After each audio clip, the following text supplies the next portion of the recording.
Rocky Mountain Sports Report, yeah, live and direct. Hey everybody, how's it going? It's Matt with Rocky Mountain Sports Report, and I'm joined with Kenny K from K&K Sports Show and our very own Keith from Rocky Mountain Sports Report. We're gonna have one more guest host. He's running a little bit behind, but while we're waiting on him, we'll just do the whole sponsors roundups. You know, we don't got a radio voice in David Slade, Bruce Arians himself today, but I'll do my best. So first off, we got Avicor Mobile Pressure Washing. They handle tons of commercial stuff. You need trucks, trailers, bobtails, pavements, siding, things like that done at a commercial business. They're your go-to. I'll get you a good rate with them too. We got tons of promos with them. So if you need it done, send me a message. Then we got Willow's Seasonings and Blends, run by RMSR's very own Mr. Slade. He's got some fantastic rubs out there. He's got the Sweet Heat, Sweet Smoke, Fajita seasoning, and then my favorite's the High Elevation Salt, Pepper, Garlic. We joke because I've already used half a bottle in like a month. So delicious stuff going on there. They do have a promo code for 15% off. It is GHOST15. So if you use that at checkout, you'll get 15% off your order, and then let them know that Matt sent you so I could get some more discounts myself. And you know it's funny, real quick, and they do Dave. I've had the rubs. I had the Sweet Heat and Sweet Smoke, and I live here in Maryland, and it is awesome on crabs. And everybody loves their crabs down here in Maryland, and the Sweet Smoke and Sweet Heat work on the crabs in place of Old Bay, which I think is overrated, but we can get into that another day. No worries. And then to wrap up the final sponsor that we're going to mention today, Stoke D Fire Barbecue Superstore. It's up here in Loveland, Colorado. However, they have a ton of selection online, tons of different things. They'll meet all your barbecue needs, just general cooking needs. They even got merchandise. They got tumblers. They got tons of cool stuff out there. So give them a check out at Stoked D Fire. See, like I'm getting all tripped up. Dave, where are you? But anyways, it looks like our final guest of the evening morning. See, we're used to doing this in the evening, special edition, Thursday. So we're gonna welcome Johnny Beelan. He goes by Beelan, correct, Kenny? Yeah, he's just having little issues, technical difficulties. I think he's going to be working on that, so we should. He could be waiting for me to bring him on. Bam, there he is. See? What's up, fellas? On location. I'm still trying to figure out how to get I can't hear it through the speaker. I can only hear it like through the phone. Huh, that is interesting. I unfortunately do not use the phone for it, so I'm not going to be of much assistance. Yeah, it's all right. Do you have a headphones? Because typically that's easier. It's all right. I can hear you guys for the most part. Oh, okay, cool. Well, he's doing his best feedback, impression let us know in the comments. We value your comments. We'll see them as they pop up. We'll do our best to address all of them as they come along. So feel free to shoot us whatever you got, any football questions, any kind of sports questions. We talk Broncos, so we're going to have a ton of Bronco content for you guys today. Let's see, Matt. John's one of our co-hosts on K&K, but he's taking the place of Sis today. He's doing his best impersonation of Sis with the technical difficulties. There you go, man.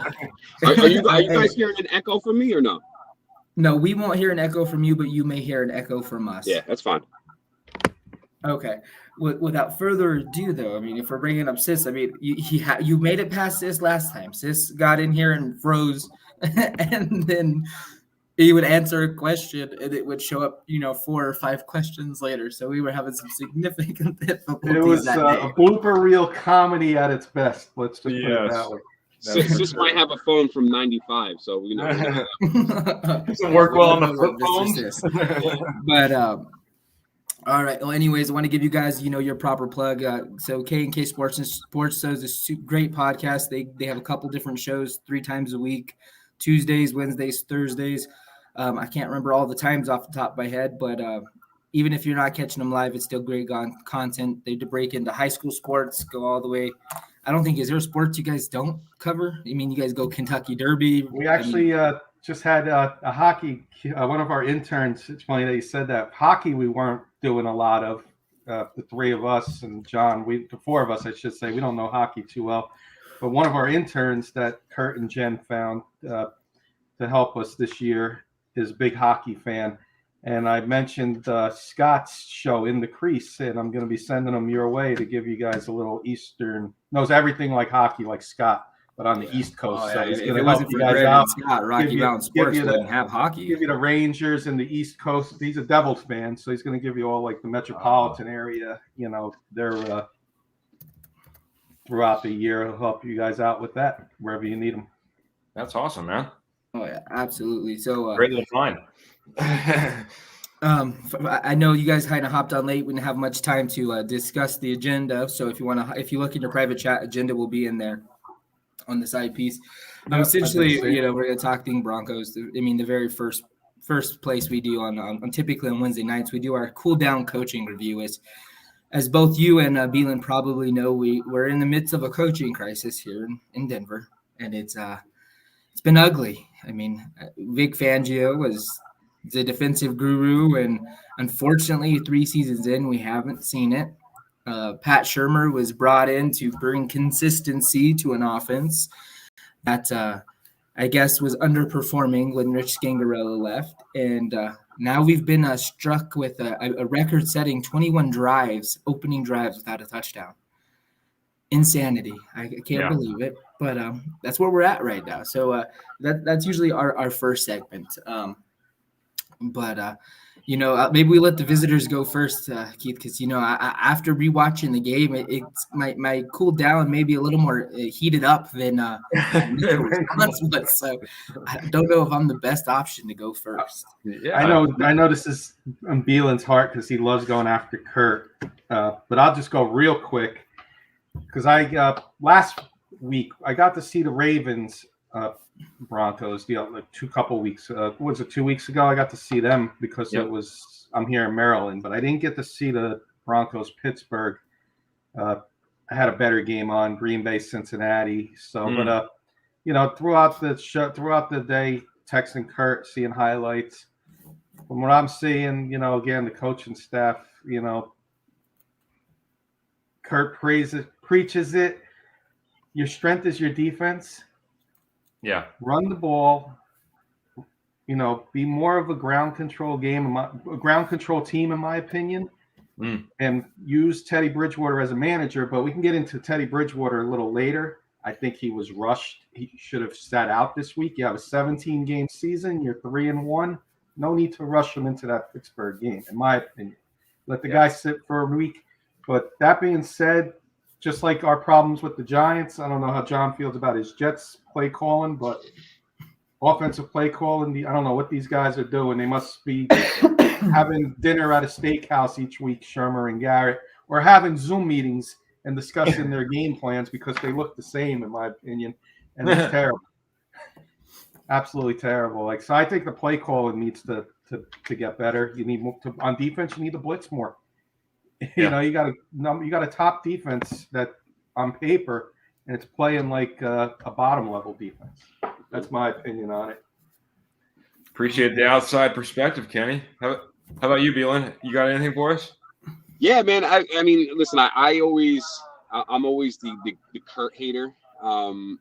He always preaches the defense, and I even looked at this too. For the past 3 years, your defense ranked like it was like 19th, 21st, and like 17th or something. And for how much hype that he brings up, he's like Von Miller and Chubb and the defensive backs and everything. It doesn't show, right? It's not there.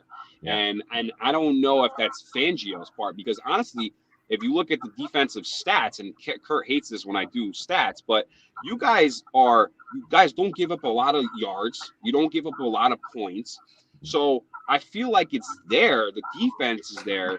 But now, like when you guys, and I've said this to Kurt multiple times, the first 3 games were gimmicks, in my opinion, right? I think they were just like purely wins for you guys. And now for the next 4 weeks, and I actually have you guys losing the next 4 weeks, possibly the next 6 weeks. And when you play real teams, it's different. right? It gets into a little different rhythm. But like what Kenny was saying is like he's right. You guys should pound the ball with Gordon, pound the ball with Williams, and then Teddy Bridgewater is one of the best quarterbacks on play action. You saw what he did 2 years ago when he took over for the Saints for the 5 games when Drew Brees was out. The dude was lights out. Yep. Lights out, man. And you're rushing him back from a concussion, you know, and everything else. And Judy's coming back in maybe 2 to 3 weeks, hopefully. But you got to play to the strengths, and you guys aren't really playing to your strengths. They're leaving the defense on the field too much. They're, you know, it's not good. It's not a good look. And of course, what does it come down to? It's always going to be the Teddy Bridgewater, the Pat Shurmur thing. But no one says anything about the defense, though. You know, because they have Chubb, they have Von Miller, and all these guys. Like, you know, it's besides Von Miller, nobody else is doing anything. You know.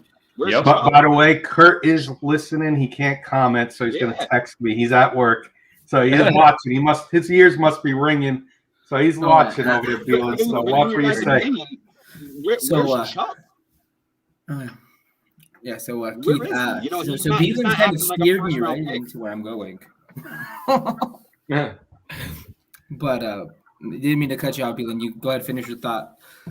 No, I was just saying, I'm like, he's not acting as your first round pick, you know, like a couple years ago. He's nowhere to be found. He was good for that first year, the rookie season, got all the hype up. Last year, I believe he was hurt. Correct me if I was wrong. He was hurt a little bit, right? Mm-hmm. And then this year, I think he just came back. Was last game his first game, I think, he was playing, right? Yeah. So, you know, I think he got a sack, too, I think, last week. No.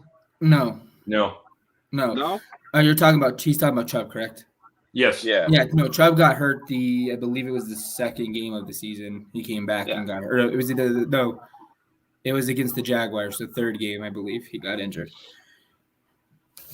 He came in for like a half a drive. I mean, he was nursing an injury, an ankle injury. He came in, he did a few drives, and then he retweaked the same ankle, and now he's on IR. So, you know, just to piggyback off your thought process with Chubb. So there's 2 players that I've been deemed the floggers of, and that is Bradley Chubb, and that is Drew Lock, of course. Bradley Chubb, in my opinion, if you could define a medical bust, he is a medical bust. That is what he is. Unfortunately, he was deemed to be this extremely elite player coming out of college. Some players said he was going to be the best outside linebacker ever. They were ranking him above Von Miller in some rankings. They were saying he was going to be better than Myles Garrett at times. I mean, these are various, you know, analysts. Everyone has different opinions. But bottom line is he was looked at to be the next big thing. Yeah. And even when he's on the field, unfortunately, we haven't gotten a player who's been that dominant. That you would think an edge rusher you're taking with the 5th pick in the draft.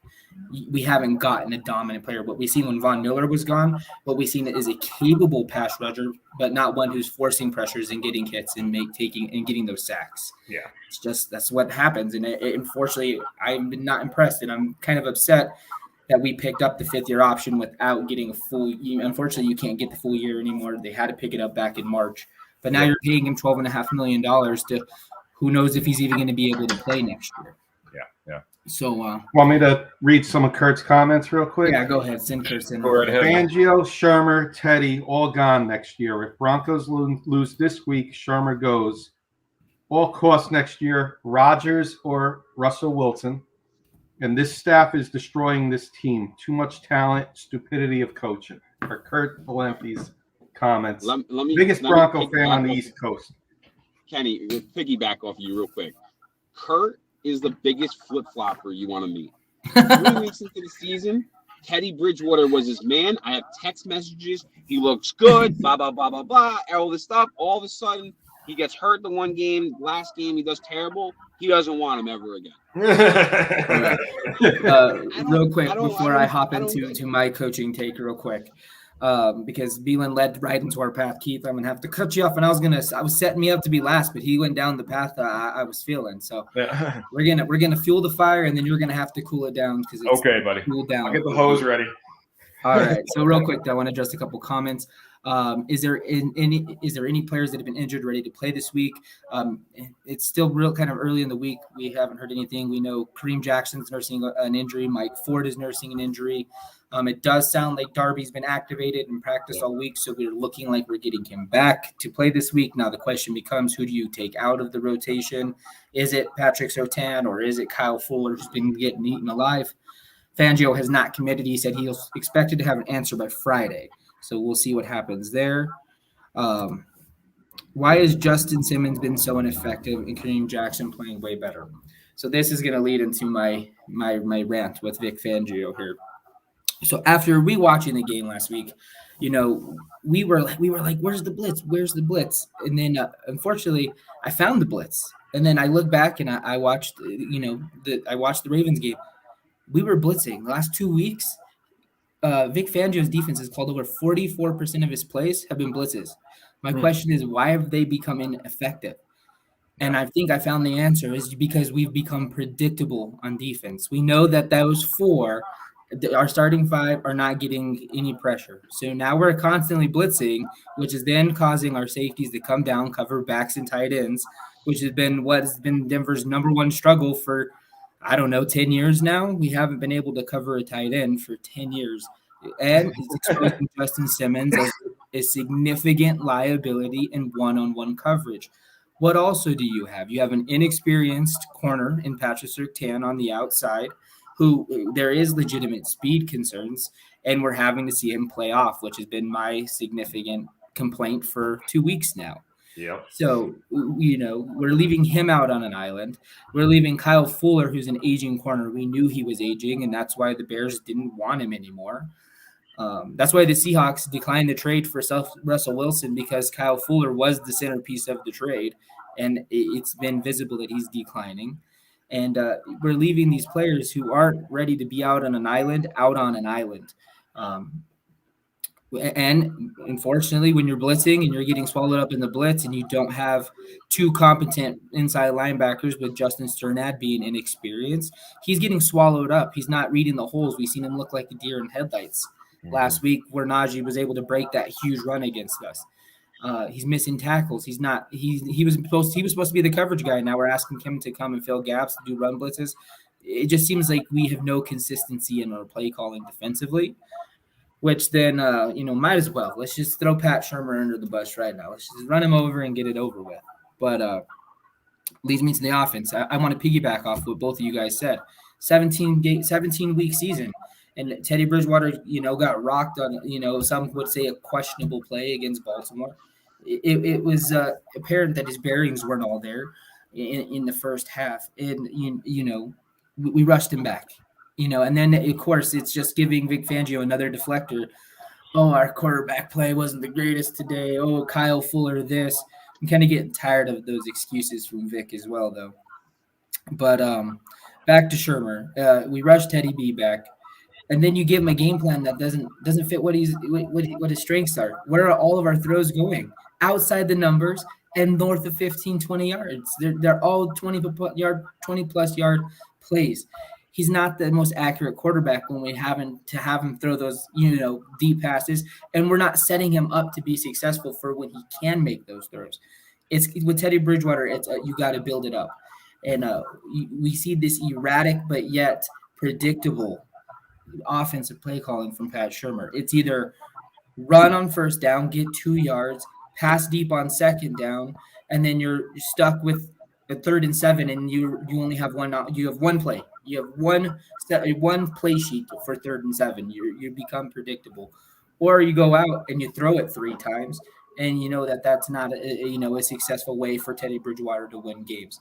This isn't a Patrick Mahomes. This isn't a Justin Herbert style offense where we want them to throw the ball 50 times a game. Teddy Bridgewater hasn't hit 50, but he's getting closer each week. It started off at like 34, then 36, then 38, now 38 again. And what we're seeing each time these passing attempts go up, our rushes decrease. Last 2 weeks, under 20 runs. Leading up to the Ravens, both of your running backs were averaging decent yards per carry.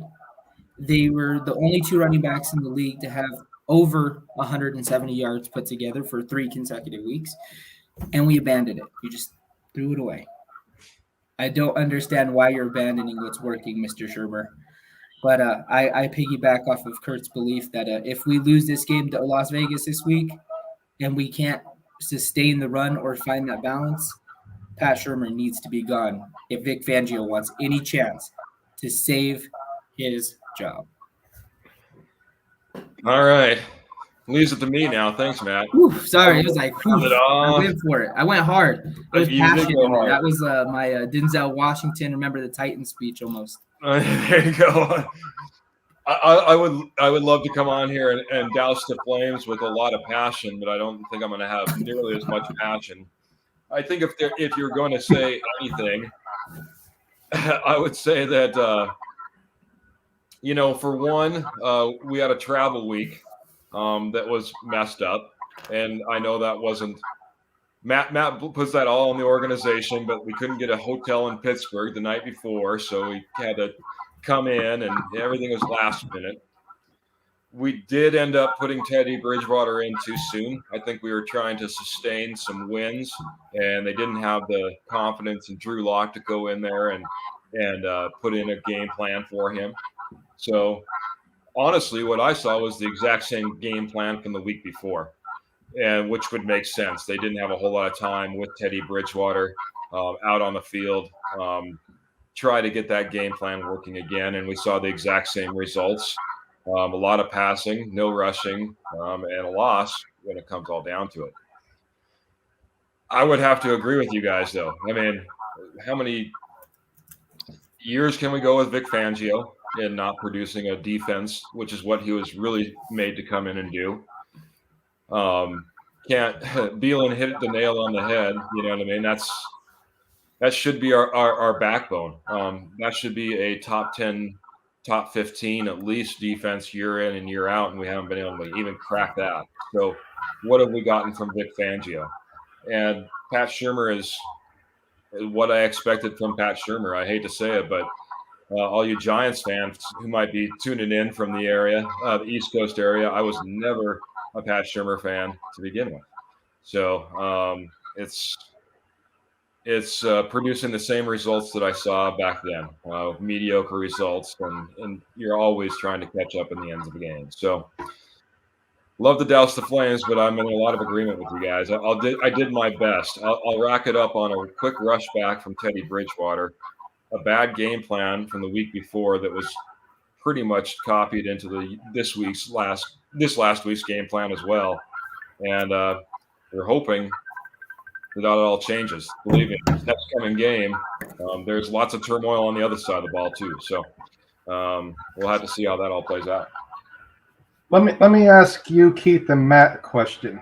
Do you think Vic Fangio may have overlooked his talent on the defensive line with the lack of blitzing by how bad Pittsburgh's offensive line has been playing and as bad as Ben's been playing? Did he take it for granted and said, I don't need the blitz, I'm just going to play back in coverage, and it backfired? Because what I'm understanding is you guys didn't blitz much in that game. Is that correct?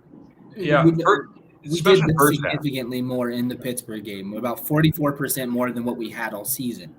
The issue that's been coming is we've seen 2 weeks in a row. I didn't mean to cut you off, Keith. Sorry. In Baltimore, what we've seen is a game plan where Vic Fangio was so panicked about the run game of Baltimore that he constantly stacked 7 to 8 guys in the box, leaving each if you're a member of your secondary essentially on an island by themselves. One-on-one, and when you got guys like Marquise Brown or Hollywood Brown, you're going to get burned. When you got guys like Deontay Johnson, you're going to get burned. We don't have the speed to keep up with these guys. Las Vegas, their whole situation's a mess right now. But if they come in with the same mentality that Baltimore and Pittsburgh did, Henry Ruggs III is going to have a field day if he's playing. We don't have the speed, and if Vic Fangio continues to stack, 7 people in the box and constantly blitz, teams are going to figure out the real easy way to beat the Broncos is over the top, because you got a guy who's too worried about making a mistake and trusting his $70 million secondary and it's not working this far. What would work is may possibly going back to that soft zone we saw last year, where we were becoming creative across the defensive line and doing our stunts. Draymond Jones was a beast when we were having him stunt in across the tackle, taking out the face of the center or the left guard. He was dominating it. Harris, we were seeing batting balls down all the time. What happening right now is we're crowding it so much, we're giving these guys essentially no room to make those stunts, make those plays. And then they know you're sending this blitz. They know you're stacking the box. So they're chipping with that tight end, keeping the running back at home, making your blitz essentially ineffective because you become predictable. Yeah, I would agree. Our defense, and what I've seen is in the first half, especially, that's when you see that standard defense. We're playing a lot of zone, and we're just rushing for. But as we start to get behind in games, especially these last two games, that's exactly it. We become a predictable blitzing defense, one of which our opponents have been taking advantage of, at least enough to get that one guy that's flying down between the safeties wide open and take a shot and change the game.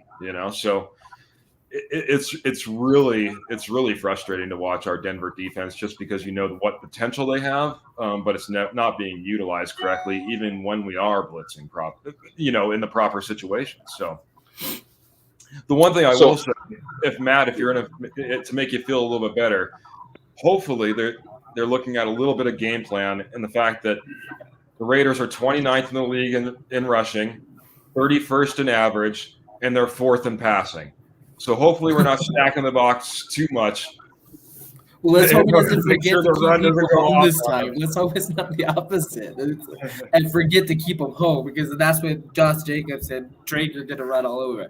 There's a little worry in that. I get that. I think what you're getting to, though, is we got to preach what we've been preaching for a couple weeks on offense now. We got to find balance. This team can only thrive when it's in a balanced approach. If it's flipped or flopped in one side or the other, that's when we're falling apart. Yeah. But, anyways, this is a good question. I'll let.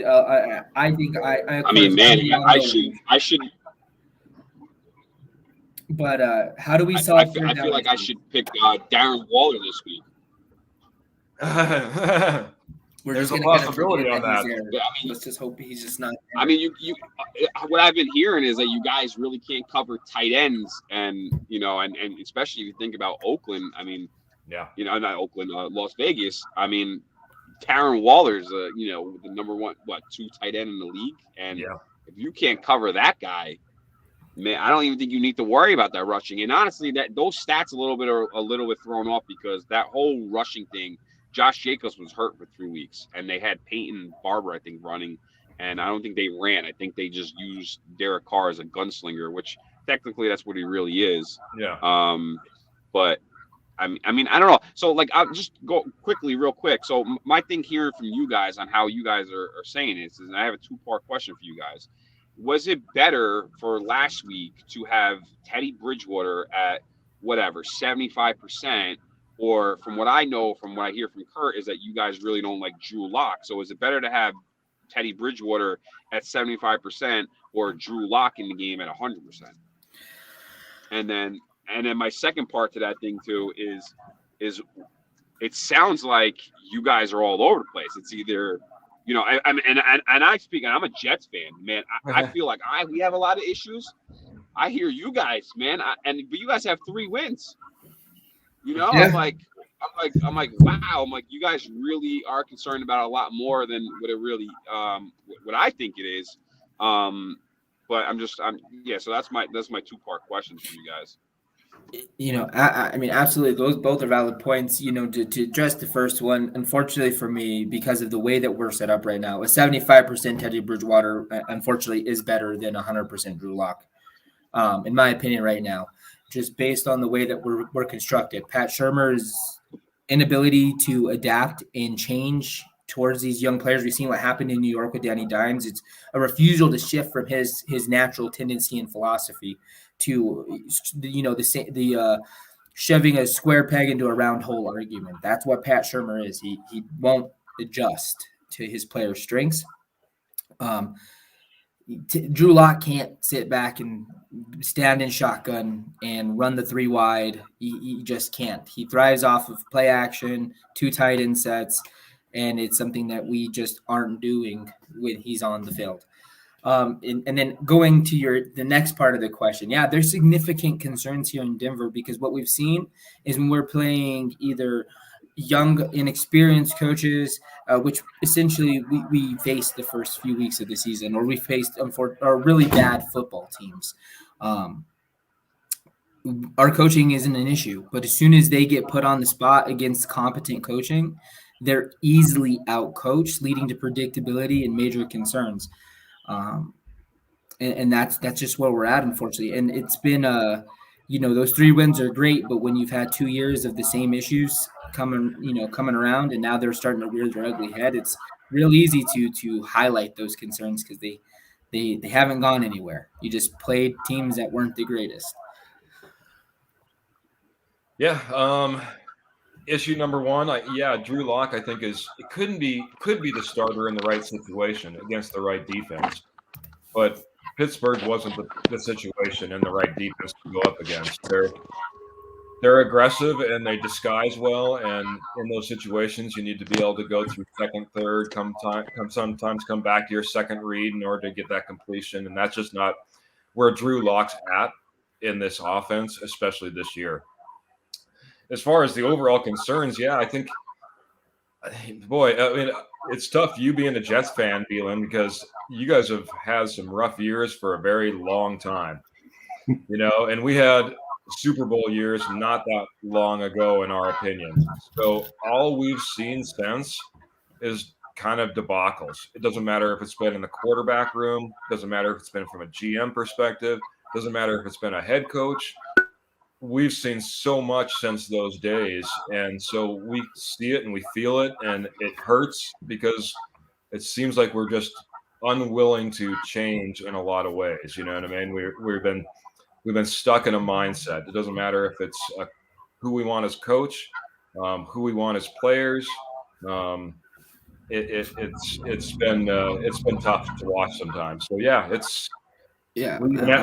have ownership issues that most teams would never have to worry about. You know what I mean? But here we are. So there's just a lot going on, I think, in Broncos country. So. Yeah, absolutely. Well, before we move on to the next thing, or Kenny, if you have some thoughts on this, I want to drop one more thing because we talk about time, and it feels like, you mentioned Super Bowl was just a few years ago. We had Super Bowl appearance 2013, Super Bowl 2015. But as Bronco fans who dive in and we really look at this kind of last management tenure, the last 10 years, so 2011 through now, we've single-handedly seen, a dismantlement of the Denver Broncos' entire philosophy. We used to walk in excellence and demand excellence. And unfortunately, I'm a huge John Elway critic. And yes, he brought us 2 Super Bowls, but in doing that, he completely dismantled the team. I did some research that I presented my group with yesterday. From 2000, from all of his draft class, we have one player who's tenured more than 5 years that he's drafted. One player and that's Von Miller. Yeah. After that, it goes to 2 players tenured at 5 years, and that was Danny Trevathan and Derek Wolfe. That's all they've lasted. In terms of roster turnover over from 2011 to 2019, there's only 10 rostered players on the Denver Broncos' entire roster from those draft classes. 10. Yeah. That is over 60 picks that he's swung and missed on. We have no depth because of the inadequate drafting and the constant mindset of revamping in free agency versus honoring a true rebuild. And that's that. So when this comes crashing down, unfortunately, is what the trajectory is showing us. We will be stuck in a full-on rebuild again. And we've been on 5 consecutive losing seasons because we've ignored the fact that we need to rebuild. Yeah. That's where we're at. But we joke around with Kurt all the time, but I kind of get why he wants Aaron Rodgers or Russell Wilson. Take away Peyton Manning, John Elway has never found a quarterback. All his draft pick quarterbacks weren't even decent. They were terrible. Yeah. Terrible. Some didn't even play it down. Paxton Lynch, Trevor Siemian, can go on and on with some of the names of the quarterbacks. But Kenny, that's that's everybody's dream, right? I mean, it's no different than the Jets. We have Zach Wilson. It's great. If it doesn't pan out in two years, what do I say? Let me go get Russell Wilson. Let me go get Aaron Rodgers. That's the easy way out. That's the easy answer for everything, right? You guys can't, in my opinion, and I told this to Kurt yesterday, if you get a guy like one of those, they're gonna demand like $40 million a year. Yeah. And that $40 million is I believe I looked at this. You might have to sign Von Miller again.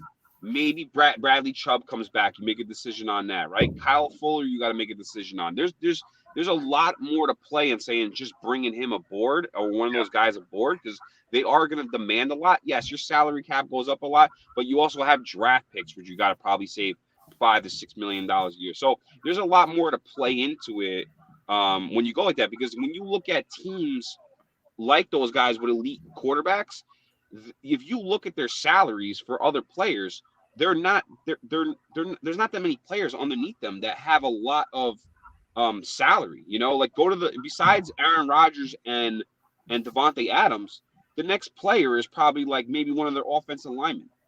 And then after that, it's like who? Maybe Randall Cobb at like $4 million.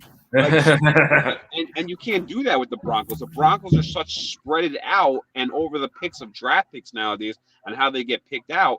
There's a lot of money separated in between all that. And it's hard. It seems easy. Yeah, let's trade him for this, but you're going to have to trade draft picks and you're going to have to pay a lot of money, which it's a gamble to take, but then if it doesn't happen, then what? Yeah. Then you're messed up for the next 3 to 4 years. Yeah, that's a good point, because when Kurt brought that up, I mean Kenny through Kurt, I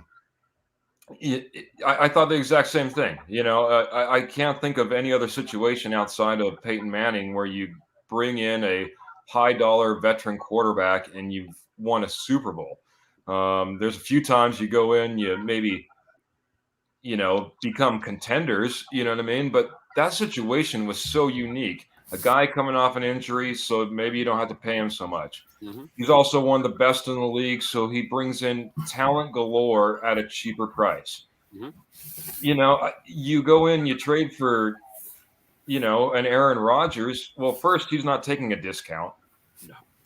There's no reason. And how many he might bring along Devontae Adams, it sounds like, but I don't know how many other players around the league are just going to line up and say, I'm taking a big discount because I want to go play for Aaron and the Denver Broncos.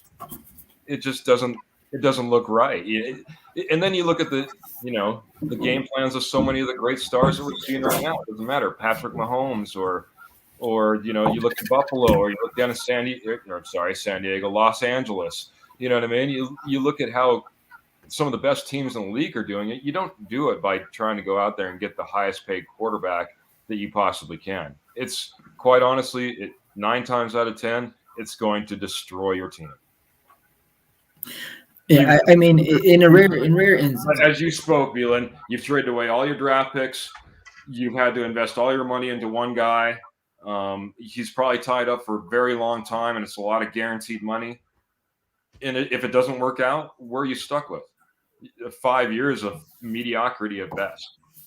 You're going to be stuck at a position where Kurt says now that the Panthers are paying for Teddy Bridgewater. Well, you're going to do the same exact thing because you're going to trade Aaron Rodgers or release him or something like that, and you're going to be paying him for the next 3 years while he didn't do anything for your team. So, I personally think is like the Broncos could be like, I'm not going to say a mirror image, but they could be like a version of the Browns if they can get a right quarterback to play, because you got Sutton, you got Judy, Fant's pretty solid guy. Like, you just need a quarterback, and I don't think you need to go. And honestly, and listen, this is only 2 games. I think you guys are like hyping it up a little bit too much, but I feel Teddy Bridgewater could be a nice a cushion for you guys to I agree. Go the whole year. Like it's only 2 games. It's not like the end of the world. Like I'm looking at my game plan with the Jets, and I'm like, dude, this guy's done. But I'm very practical. I understand that there's going to be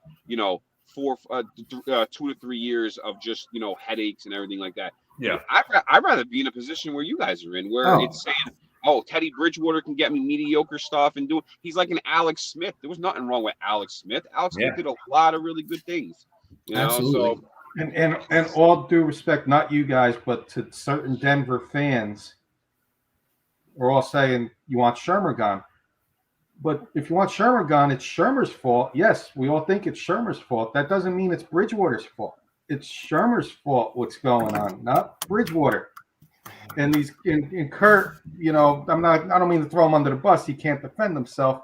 He wants Shermer, Fangio, and Bridgewater gone. Bridgewater is, like Beelan just said, a nice cushion, in my opinion, from a person who's not a Bronco fan. And Beelan's looking at it as a fan who's not the Broncos neither. True. Yeah.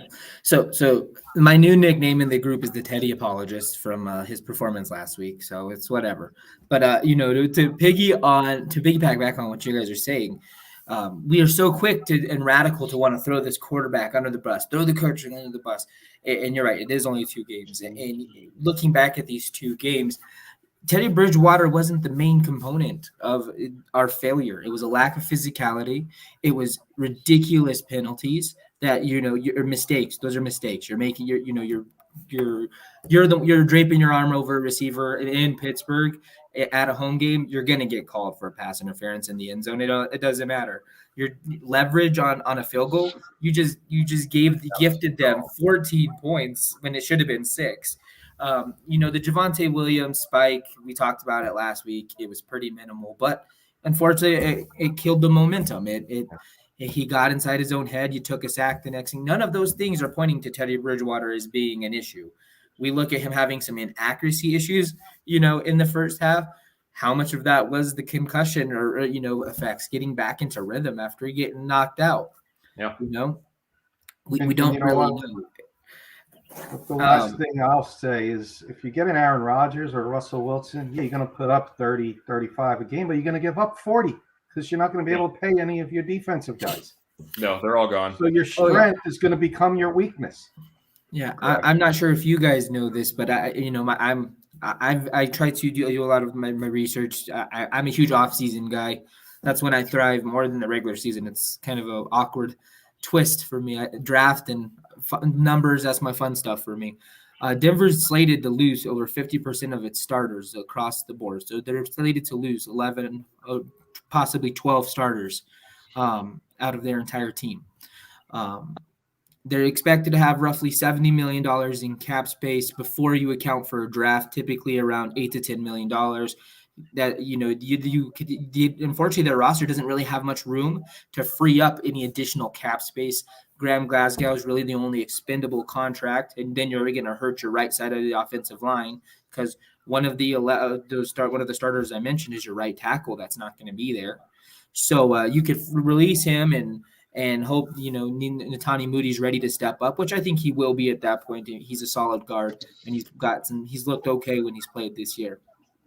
But aside from that, there's not really much room to make any more adjustments to create additional cap. You've already somewhat invested in your core for the next few years. And Garrett Bowles, you re-signed him to a massive contract, and then you backloaded the contract to hit next year instead of this year when you had $30 million in cap. A huge money mistake, in my opinion. Bradley Chubb, you picked up the 5th-year option. There's $12.5 million that's going to go on the books next year. Ronald Darby's contract is backloaded. He only took a $2 million cap hit this year. The remainder of his $8 million cap hit this year. The rest goes to his to next year. So all these contracts that we've built in this core, we've set them up to hit next year. When it's going to hurt. It's we're still going to be at that $70 million, but you put yourself in a position where you can't free up some of that space you would have been. If you had adjusted the cap numbers a little bit differently. Bringing in an Aaron Rodgers or a Russell Wilson, as great as it sounds, it's impossible. It's not worth it. You're going to throw $50 million at a quarterback. and leave yourself with roughly 30 to rebuild your team? It's not possible. And, out of those starters, that's Cortland Sutton. He's gone. Tim Patrick, gone. Melvin Gordon, gone. Right tackle Bobby Massey, gone. Von Miller, gone, possibly. These are all, and we look at it, and, unfortunately, Denver may fall victim to, on the offensive side, Cortland Sutton and Tim Patrick may we're ready to play with, a competent coordinator or a competent coach or whatever. So Denver's got to get their ducks in a line as they progress towards the future. And the first step is securing their ownership. And that's supposed to clear up here in December. Once the first right of refusal trial ends, they're going to figure out if the previous owner and the Kaisers have the first right to buy or not. If they don't, I'm fully intend for them to go on the market, as the Bolin family just can't get their ducks in a row to agree on who should be owner. So we have a lot of turmoil going on around behind the scenes that I think we're seeing show up on the field. Yeah. But yeah. So an off the script moment here, a coach that I totally forgot about that would be, I think, in my opinion, a nice little fit for you guys in Denver as the next head coach, assuming Fangio's gone. An offensive-minded coach, Mr. Doug Peterson's out there. I heard his name mentioned with the Raiders, but if you guys can snag him, I think that'd be a nice little fit there in Denver. Yeah, I wouldn't they took Philadelphia to the Super Bowl, and they haven't been the same since. Yeah, and let's be real. I mean, if we talk about the Eagles, we know it's more of a management thing. Howie Roseman's a control freak, and I don't think Doug Peterson was the reason for the downfall of Philadelphia after the Super Bowl. I mean, when you got a guy who wants to throw $60 million at defensive tackles, I mean, that tells you enough right there. Hey, just going back to last week's game, I'd like to get your guys' take, Kenny, Beelan, on what you guys think of the Steelers as a team. Are they a formidable opponent? Are they falling off? Are they, I mean, who did we go up against, in your opinion, I guess is what I'm looking at. You want to go first, Beelan? Yeah, I mean, I'll keep it short and sweet. I mean, I've said this for probably 2 years now. They're going through a different approach. I think is what happens after, or what you saw last year. What happens when Roethlisberger gets hurt? There's no backup. I'm really big on backup quarterbacks. Kenny knows this. Of course, you got to pay some guys, but if your main big guy goes down and you have a solid backup in the league, they can still help you out for a period of time or for the rest of the season, whatever it may be. I don't know. I think they're old. I think they're having cap issues. They just paid Watt. I don't even know how they even structured that. I didn't even look into details with that. But I mean, Roethlisberger's probably done after this year. But what do they do? Are they going to go after a quarterback? Do they have draft capital where they can go to a top guy? Are they going to get maybe somebody in free agency where they can go? I mean, from last week's game, I watched partial of it. I had it in a picture because I was ragging on Kurt with it. But, I don't know.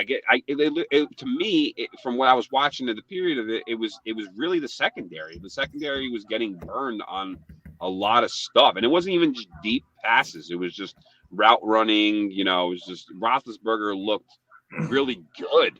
And he's not, he's getting mediocre now. A couple of years ago, he was a top, 5-10 quarterback, and now he's on his way out. But I mean, they were making him look really, really, really good.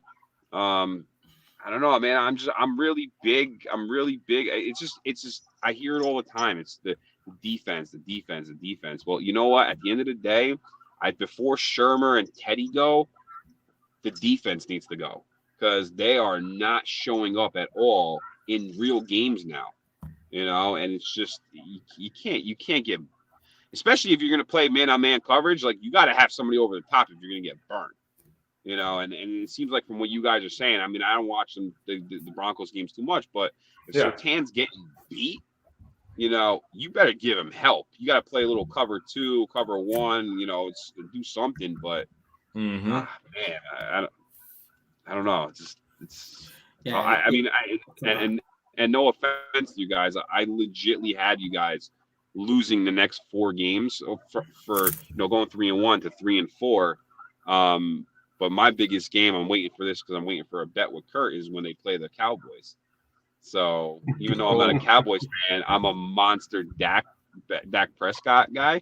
Yeah. And I just can't wait for, like, I will bet my house on that game. Oh man. So.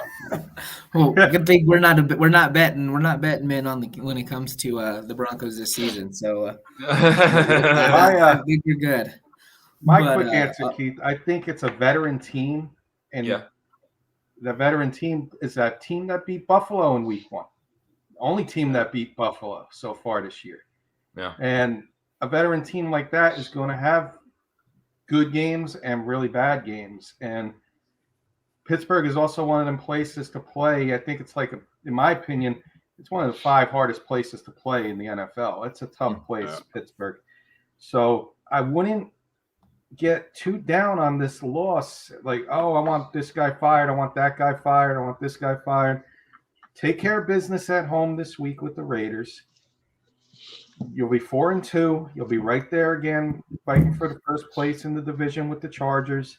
The Chiefs are going to lose again this week, in my opinion, to the Red Washington football team. I think they're going to show up. That's my upset of the week. That's a hot take there. I'm not gonna say that myself, but I'll buy into your hype, Kenny. Let's just hope for the best. But no, the Pittsburgh team, I think, you got 3 good receivers there: Claypool, Johnson, and Schuster. Like I said, I think it's a team that Ben's, like Beelan said, he's been mediocre, but when those quarterbacks are going to find a fountain of youth on certain games, and I think it just happened to be against Denver that day. The offensive line showed up. Maybe if Fangio put a little more pressure on him with some more blitz packages, I should say, maybe it's a different outcome. Maybe Ben makes that mistake, throws a couple interceptions. But, he's obviously not a mobile quarterback, so if he stays in the pocket and he has the time, he's going to be able to make the throws with his receivers, and that's what we saw. And the defense, T.J. Watt, and defense is still solid there. So I would say top 15 team still, Pittsburgh, in my opinion. Okay. Yeah, and hey fellas, just not to cut you off. I gotta go run into a meeting, but I appreciate the time and hopping on here with you guys. Definitely want to do it again if possible. Anytime. From an outsider's perspective, But appreciate it, and I'll talk to you guys later. Beelan likes to wind Kurt up. It's great if you watch our shows. I'll see you later. All right. I think he'll try, but we got some pretty thick skin. I mean, we were here living in the Broncos chat rooms. I don't know if it can get any worse than that, man. I don't know if it gets any worse than what we read on a daily basis.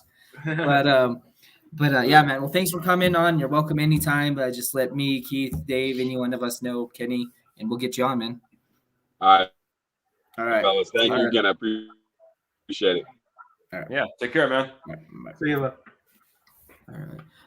All right. I could break out our new banner. Let's see if I can find it. Oh yeah, look at that. We're rebranding, Kenny. We're getting all of our new designs and stuff out there. See? No, I like it a lot. Yeah, we're trying our best. But just to go back to what they were saying, Keith, I do think that I'll look at the Ravens and the Steelers. They're good teams. They're not great teams. Baltimore, I think, is a better team than Pittsburgh right now. But with their injuries, they're unfortunately going to sit in that good category right now. But what they have is they have great coaching. They got coaches that hold their players accountable. They got experience, and it's good experience. And Harbaugh knows that when it's time to go, he's got to get his offense fired up. He's great at being game manager. What do we see with Tomlin? He's a great game manager. He holds not only his players, but his coaches accountable. And unfortunately, when we go up against that and you have erratic and unstable and the deflectors that we have, that's when we see these mistakes happen, because the Drew Lock argument, talent can only carry you so far. So if the guy's not pulling the strings, can't get it together, we see we see us get outplayed and outcoached, unfortunately, and that's what happened. I think the 2 weeks. A lot of team people are like, "Oh, the Ravens almost lost to the Colts." Well, the Colts, they're not a terrible football team. They're dealing with the same problem as what we are. They can't seem to find a quarterback, but the rest of that team, the coaching staff is relatively pretty good. Yeah, but honestly, I kind of just wanted to also kind of break out the fire hose a little bit. I know that sitting here in Denver, again, we can get pretty wrapped up. Losses hurt. We've been dealing with the coach for a few years, and the system, offensive coordinator system now going on year 2, and you know what I mean. It just, it's really easy to jump on and say this loss is terrible. We need to get rid of everybody. The coach, offensive coordinator, quarterback. Towel boy, I don't care. You know what I mean? We're getting rid of everybody, and sometimes you just got to take it into perspective a little bit.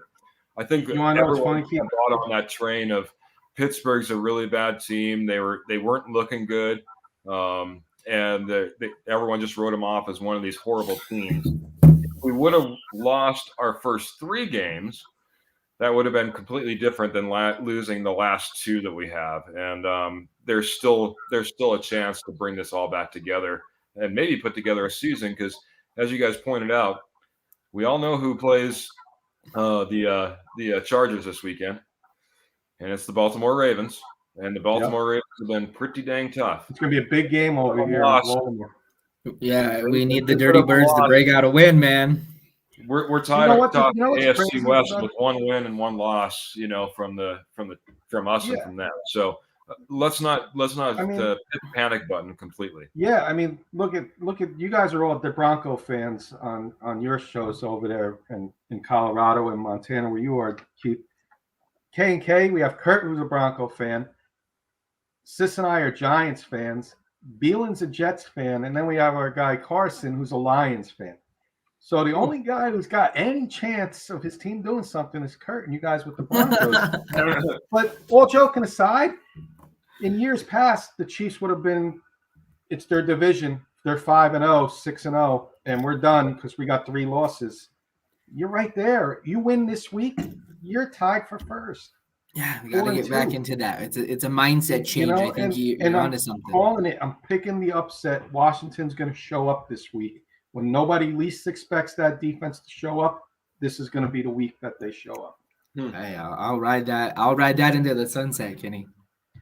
I'll take it. No, all joking aside, you guys, even if you lose this week and you're 3-3, you're still fighting for the division title.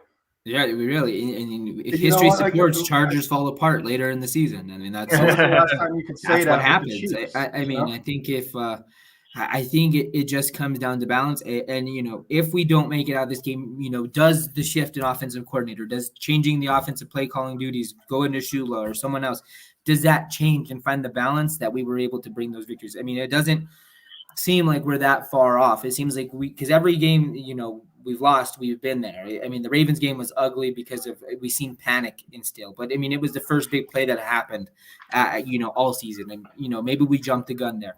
This game, it just seemed that, that balance got thrown off again.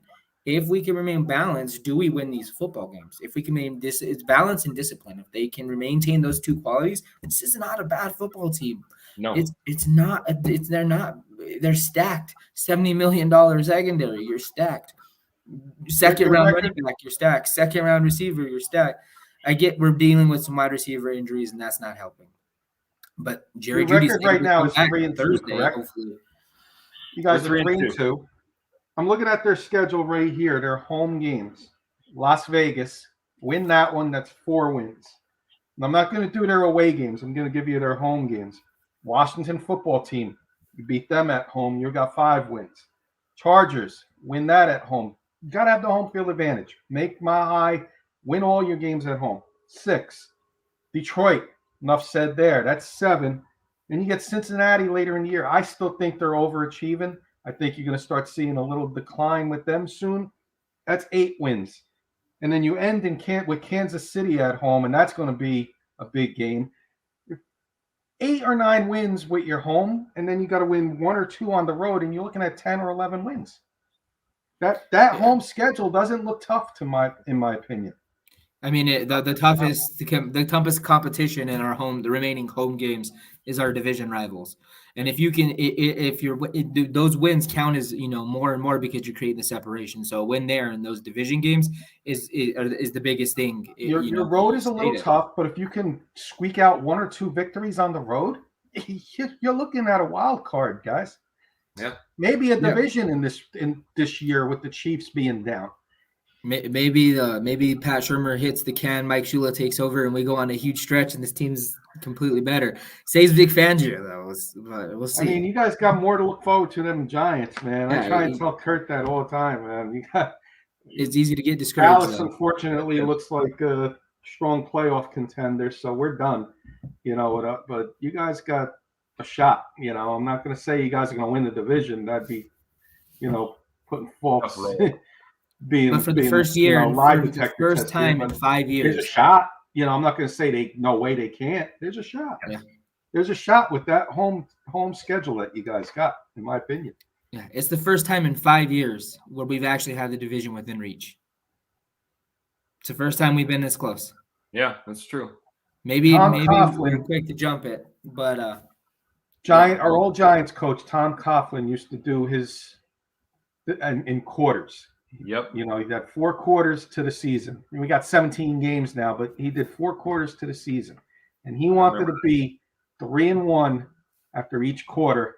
If you were 2-2, anything after 2-2 is unacceptable. And you guys were 3-1 after 4 games? Yep. So you can go 2-2 now in the next 4, and you'll still have a winning record, 5-3, and then you go on from there.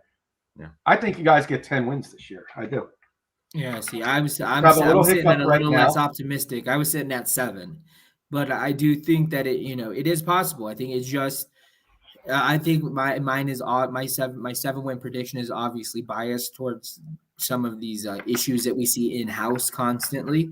But at the same time, though, eventually these guys are going to click that, my job is legitimately on the line. Like, they know this. Each week that passes that Pat Shurmur doesn't get that offense balanced and going and play calling looks predictable or erratic, George Pate it's just one tally off of his list. Eventually something is going to have to click that we have to return to what's working. And if they figure out how to get back to 30 passing attempts and 24 rushing attempts, it doesn't matter that you have 24 rushing attempts for 87 yards between your backs. That's horrible. But the fact is, it's just that you did not become predictable. You're leaving the threat, and because they know that if you're going to force Teddy Bridgewater to throw deep, he's not going to beat you. He's not. But if in predictability, that's what it is. You got to the balance creates unpredictability, and that's how this offense can win. And when this offense is efficient, everyone says this defense is the strength. That is not the truth. I will be the first to tell you the defense is not the strength of this team, because the defense needs to depend on one thing, and that is the efficiency of the offense. Because if they control time of possession, the defense is rested and ready to go. They're ready to. They're feeling the fire. It's all about balance. The efficiency is the best strength of this defense. The one thing that really stood out to me as I kind of watched last week's game was the panic that seemed like we were in, and like you said, the play calling that kind of came in as we were down 17-6 at like halftime. Yeah. 11 points for us feels like a panic. We completely throw out our game plan and say, boy, we got to get in this game. We got to throw. And it just becomes, like you said, it's not, there's our play calling. And I've always thought this way of Pat Shurmur is very predictable play calling. He's not going to be known for, crazy design plays and where did that come from? And look at this gadget play. And, not that type of guy. He's very, very, very predictable. And so when you don't have any balance in his offense, it really hurts you. Your offense from a run standpoint is predictable. Your offense from a pass standpoint is predictable. And when you only go one side of that, look out. It's really tough to get completions and get drives going and get points on the board. So absolutely. You want to see Denver wins, and we need to be what we said we were going to be. It hit you in the mouth, grind you out, methodical offense, and a defense that wants to be nasty. But when they're gassed out because you've gone 3 and out, 3 and out, 3 and out, we don't have the depth to remain nasty and in your face. We don't. I'll go back to what I said really quick, and we've said this, but Kenny hasn't. I think it all once I see a change of us in the trenches, that's when we're going to see a difference in this team. Once we get defensive pressure from our front 4 or 5, once we have an offensive line that can actually put a pocket around Teddy Bridgewater, all changes. That's where it all needs to happen. So all of a sudden, if that defensive pressure, we don't have 6, 7, 8 guys in the box, you know? So I think you'll see a different game plan on defense. What's that? I think you're going to see a huge difference on defense this week. I think Derek Carr is going to be running for his life out there in Mile High. Take it. And I just see it. Like they know that they played terrible in defense, and they're going to put it on them. That they're the ones that lost the game, not the offense. And I could see definitely Raiders with their, not going to get into what's going on with the Raiders, but we all know what they're going through this past week. So I think you're catching the Raiders on the perfect week. Yes. Plus, they're one of the worst O-lines out there. That's been pretty widely put out there as well. So, I mean, I was looking at just statistics on sacks. They've allowed 15 sacks and 36 hits in the first 5 games. And that's 3 sacks a game and seven hits. So we have opportunity here to really. I mean, if we're such a great defense and they're getting an average of 3 sacks, how many sacks should we have this weekend? We easily have 5. Our run. Absolutely. I mean, this is the time for our defense to shine. And and if not sacks, then get your turnovers. We need one or the other needs to start happening, because that's been the other big hit on Fangio's defense. Haven't been able to get sacks, haven't been able to force turnovers often. Yeah, but going back Raiders to have not been turning over the ball, though. I hate to say it, they have 4 or 5 turnovers the entire season so far. So maybe 1 a game. Hey, it's better than R2. Agreed. It doesn't help us, though. You know what I mean? If we're I'm just saying it. I know that is a feat I don't think anyone thought would be here. 1 interception through 5 games. So hey, we'll take it. But anyways, back to trenches real quick. It comes back down to, I think, you're exactly, that's where it's going to be won. And the best way to support your team is to continue to just go out the balance. Because if you're putting yourself in constant, going back to what Dave said, how do we improve the third down conversion percentage? Yeah. Don't make it 3rd and 7 because you've been so predictable to run and then throw deep, and then forcing yourself into poor situations where the odds are stacked against you to convert, leading to the 32nd best percentage on 3rd down completion. So we've gone a little bit over. That's just fine. I do have to get back to work here in a few. Okay. But before we go, I want to rapid fire on just this is 2 questions. College football. Lincoln Riley was faced with a difficult decision this week, having to bench Spencer Rattler in favor of Caleb Williams. He's now at a crossroads. Which direction does he go? Does he go with Williams or does he go with Rattler this week, Kenny? Were they playing again this week? Oh, dang, you're going to make me do some research? I forgot who they're playing. Oh, TCU. It don't matter who they're playing in there. Nobody plays defense in that conference. I think he's got to give this kid, Spencer Rattler, another shot. I mean, I know the other kids are a freshman. He came in. Again, they play no defense in the Big 12. This might have been, hey, Spencer, you're sitting. Are you going to play next week? He probably talked to him this week. This is my opinion. Fires a kid up. Hey, got benched. I better step it up or my career is done. I ain't going to be that first-round pick in the NFL or top 5 pick that everybody was projecting. I better step it up and get my head out of my you-know-what and start playing like this team should be playing. Absolutely. What about you, Keith? Yeah, I'm similar. I think that, there's been too much buildup and too much hype around this kid. That program obviously put a lot of focus on it. You probably have boosters back there that are supporting him as well. There's going to be a lot of pressure on that coach to go ahead and roll him out at least one more week, give him a chance to take that job back. But probably just one more week, to be honest. It's tough not to go back to Williams and what he was capable of doing and take a look at that going forward. So. No, absolutely. I'm going to be on the opposition. And Spencer Rattler, the one thing we've seen him be consistent. It's my favorite Drew Lock phrase: consistently inconsistent. He has a hard time. As soon as he makes those errors, it seems difficult for him to get himself back up to that level of play that he needs when he's playing efficient competition. So, like you said, not in the Big Ten because nobody plays defense. But anytime he's playing these more challenging opponents, we're seeing him have to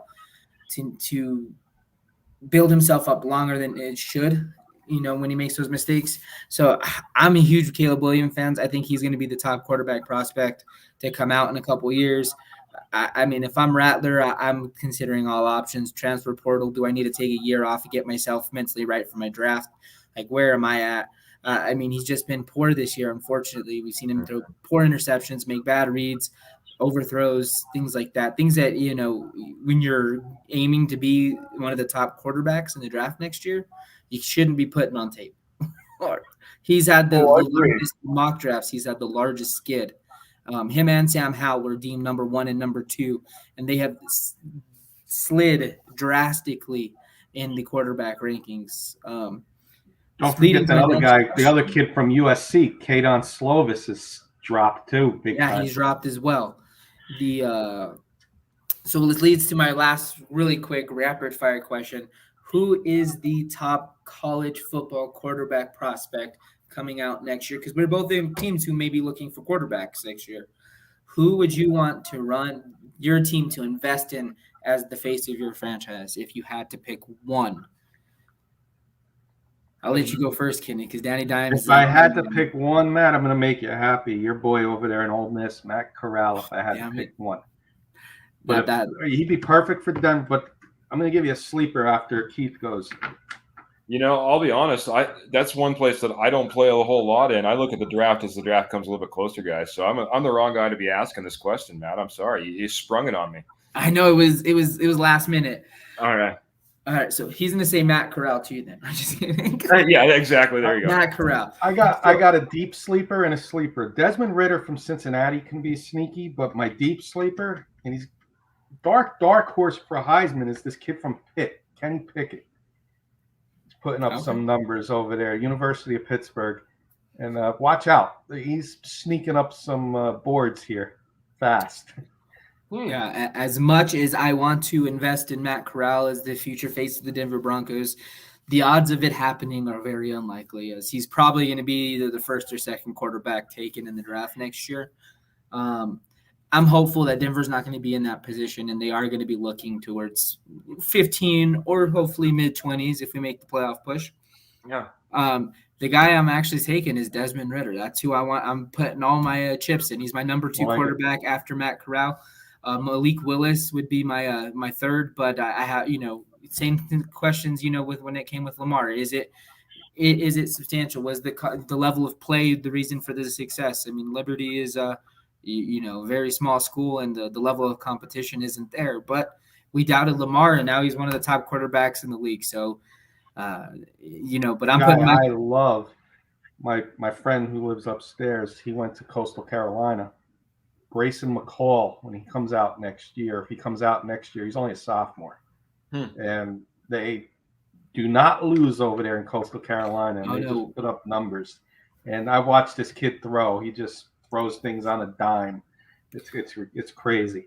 Well, if we decide to pass on a quarterback this year, we might be looking that way the following year. But it just leads to Teddy Bridgewater. I think he's the perfect quarterback. And I think if you're George Payton and you can sustain 7+ wins, you got your options are slim. That's the quarterback you invest in and bring back. Because not only can he win you games, he can be the perfect bridge to your future. And he's been more than willing to sit there and coach with Drew Lock. He's been there You hear the players praise him on what a great coach and mentor he can be, even to positions that he doesn't play. Him and Justin Simmons have a great, that bond. It just shows you the type of player he is, and that's the type of player you need at your quarterback when you're in a quarterback crisis. So, yeah, I mean, guys, it's been real. It's been fun. Right. Absolutely. My pick is Teddy Bridgewater for one more year, by the way. That's my pick. But that's just what I would like to see. So, and you know what? I know you guys keep it real there, and much respect to all you guys over there at Rocky Mountain. Bridgewater's going to get you guys to playoffs, or you guys are going to be right there. So a lot of people are going to jump ship again. The first loss, Teddy Bridgewater got hurt. Last week, Bridgewater still not 100%. Mm-hmm. Take care of business this week. I've been preaching it the whole show. Take care of business this week. Take care of your home games. You're going to be right around that 10 win. All you got to do is win 1 or 2 games on the road. All right. Tops. Yeah. And you'll be at that 10. And your schedule on the road, on the home, does not look tough. Okay. I agree. Kenny, Danny Dimes is looking great. I'm hoping the best for Saquon Barkley, Slayton, everybody. That team, that was tough to see when Danny went out, man. That was really tough. Saquon twisting his ankle, on just what an awful scenario. Just stepping on your own guy's foot, you know what I mean? Yeah. I'm hoping for the best. It's tough being a Giant fan, but I got hopes. You got to be hopeful. It could be worse. It could be a Lions fan or a Jets fan. Well, yeah, that's true. I mean, I like got two of my friends, but I don't know my co-hosts are those fans. All righty, gents. Well, talk again soon. Kenny, really appreciate you jumping on here, man. Oh, anytime, man. Thanks for having me. You guys are always welcome on our shows, too. Oh, yeah, we're going to have to work that out. Us later for some picks, so looking forward to that. We're going to work on getting that scheduled out so I can hopefully not embarrass myself. So we'll see. There you go. I'm winning in our little group. I'm leading, though, Kenny, so watch out now. Yeah, you're doing I think I got like 8 games on Dave right now. I got my first loss. But I sent a minor trade out to you, by the way. I see that. Trade. I'm going to send you a counter. I couldn't bite on that one, but I sent you a minor one. Get you one of your Bronco boys. I'll send you a counter. All right. All righty, guys. Well, it's been fun. We'll catch you guys on the fly. We'll be back Sunday morning for our NFL pregame, followed by the postgame. We got some other stuff possibly coming in the works that may be returning this week. I can't speak on it too soon, but we may be getting one of our shows back. So we will see where it goes, and we'll keep you guys in the loop. All right. All right, gents. We'll see you next time. Thank you guys both. Appreciate you. Have a good one.